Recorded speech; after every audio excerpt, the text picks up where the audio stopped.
So everyone goes on about mental health. I don't think I'll ever do a video like this again, but I just need to clear a few things up, I think. So for people that get so low to the point that they want to self-harm or try and take their life, they're not selfish, they're just really desperate. And this ain't a feel sorry for me post, it's just to get people to realise that with people with mental health, even on good days, they are still on bad days. That bad day never goes. It's just some days you can put more of a front on than others. People struggle. It doesn't matter what them struggles are. Everyone deals with them differently. Some people are strong, some people ain't. And some people fall rock bottom. Sometimes you've got to go rock bottom to get high up. I haven't long come out of a mental hospital because I hit rock bottom. It's not my first time that this has happened, but that's what happens. Life gets in the way, and when you've got mental health issues, you can't always cope. You can tell your partner, your family, yeah, you're all right. You can even put a face on, and 9 out of 10 times it does work with people, because if you look happy, or you seem happy, or you seem your normal self, people think you're okay. And most of them people deep down, that's not the case at all. Most people, they could be heartbroken for any reason. They could be sad for any reason. They could be depressed. They could suffer with anxiety. There is so many levels of anxiety, depression, and there is so many reasons why people suffer with that. Just because some days something happens and that's just fine and you can cope with it, but another day it might be the case that you can't cope at all, even though it happened exactly the same thing as the day before. And then people question, so why did you cope with it that day or not another day? Well, I'm not a doctor, I don't know. All I can talk about is my experiences. And yeah, you're going to get some trolls that are like, oh, this is a self-centered one. No, it's not. It's to get people to understand that when you've got mental health, it never goes. You can go through months and months and even years with no signs, no signals, and cope. There might be the odd behaviours that people don't pick up on, not even yourself. I've just experienced that. I didn't realise that my breakdown started 4 months ago. I showed no signs. I was happy. I was coping. I was dealing with things. And it felt fine. And then the breakdown started. And then things got real. I got sent into hospital. A lot of things happened. And I'm willing to tell my story to people that want to know. But you've got to understand that a lot of people do that. A lot of people look on ways to end their life. And that's just part and part of it. Telling people, oh, there's a tunnel, a light at the end of the tunnel.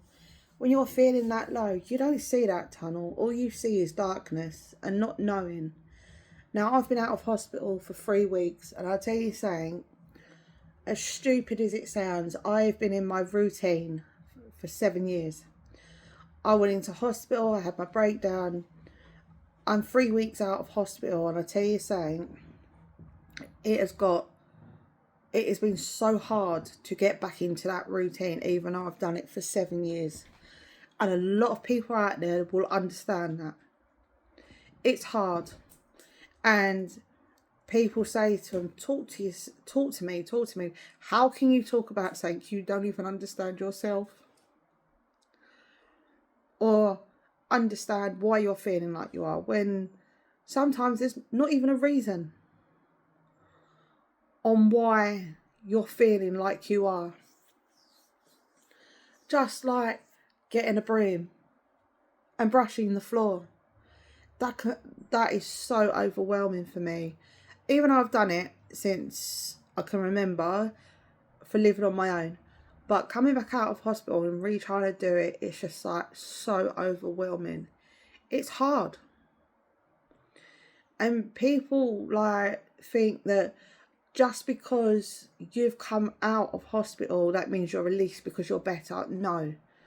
You don't see what goes behind the scenes. You don't see the help you get when you come out of the hospital. You don't see the NHS trying their best to give you the support they need. But it's hard for the NHS just as much due to the amount of volume of how it is, because this life is getting harder. It's not getting easier. It's not getting easier at all. It's actually getting harder. Not just for adults, but for children as well. There's a lot more stuff out there. There's a lot more stimulation about how you need to be in this world, this system. And it brings people down. And sometimes I do think with children, it's even harder for them to express themselves because they're meant to act okay. Because they're kids, they're meant to be running around, full of life. No, depression can hit any age. Depression, anxiety, any type of mental health can hit any age. Some of the signs are like staying in your room, not wanting to get out of bed, not eating, even to the point overeating. Comfort food. Some people do that to make themselves feel better. Not wanting to go out as much, not wanting to be with friends, even to the point being on your phone all the time. Sometimes that is their getaway, even though it could be the worst place that they need to be on. Bullying, all this can cause it, and people just don't realise. And not realise that it's not out there, but realise that just because you look okay doesn't mean you always are. Just because you're not crying your eyes out every 2 seconds or doing all their signs, it doesn't mean they don't suffer with depression. Walking past some old person or anybody and just saying hi could make such a difference, because you just don't know. You just don't know what's going on behind closed doors. That person might need that hello or hi, how are you? Even if they don't answer back or speak back to you, you don't know, that could have just made their day. Just the fact that someone's noticed them, because not everyone feels noticed. And just because they haven't answered back isn't them being horrible or mean. They might just not know how to deal with that because they're not used to that. And that can change someone's whole day. People could have lost someone. You just don't know. And you need to, like I said, just be more friendly to people. This world is crazy, and so is the mental health. It's hard to explain, even though it seems so simple. Yeah, you can tell people, yeah, I suffer with anxiety. But you can't always explain how that anxiety comes out, because you just don't know yourself. All you know is that you suffer with anxiety, emotional problems. When a doctor says to me, so how does it make you feel? I don't know. All I know is that I'm anxious. I can't tell you how. I can't tell you how it makes me feel. I can't tell you the signs, because I just don't know sometimes. Other times, yeah, you can tell the signs. But you've just got to remember that. Now, if anyone wants to reach out, please do, because like other people, I've been through it. And we need to stick together. We need people to ask more questions. Okay, a lot of people with mental health don't like talking about their mental health, but this is where I think some things need to change. Because it's like, for an example, I've met someone and like, she gets me because she understands. I haven't got to explain how I feel. And sometimes that is easier than talking to a family member or someone that hasn't experienced it themselves, or just doesn't understand that person. I've got my mum, she always says to me she doesn't understand, even though she's looked up all my diagnosis, but yet she still sometimes says she doesn't understand me and my mental health. And that's true, and that is, again, very common. But you can't explain something, even though you're going through it, you can't explain to someone or something all the time how you are feeling. All you know is that you're not happy, you're not jolly, even though you may come across like that all the time. I've known people that bounce off the walls, party modes and everything, but I know them, and deep down they don't feel good. They just do that to try and give you that buzz. Even like buying things, that just gives you a buzz. It might not last, but just for that 5 second feeling of feeling good, human, people latch on to that. And that's what people try and find. They do, believe it or not, they do try and find that happiness. But sometimes, as much as you look for that happiness, it's just hard. Especially when you're already on that low process. Yeah, of course, there's days that you are generally happy and you do feel happy.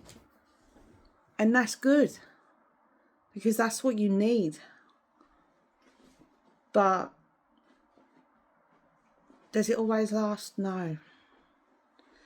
Again, I'm not doing this for sympathy. I'm just I'm just putting it out there because I want people to know that there is people out there that understand.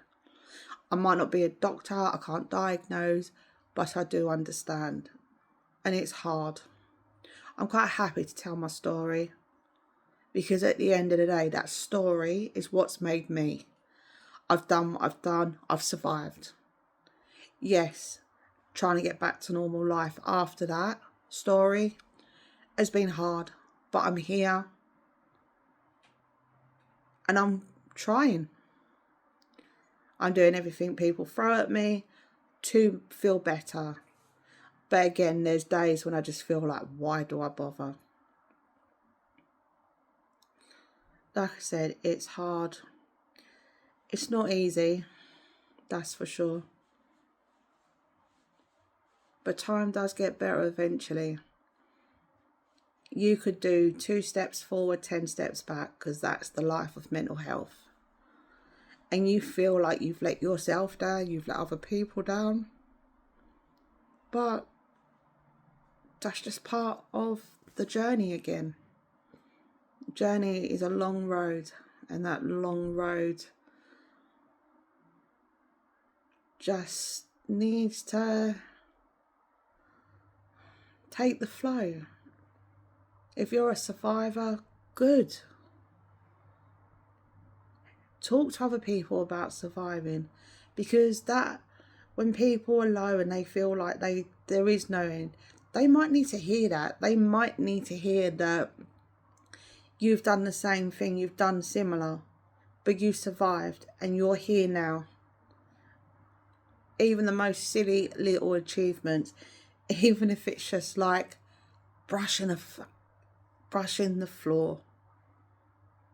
Because in some people's lives, that is one massive achievement. And that ain't silly, not even crazy, to be fair. And trust me, I've been called my share of madness, crazy, you name it.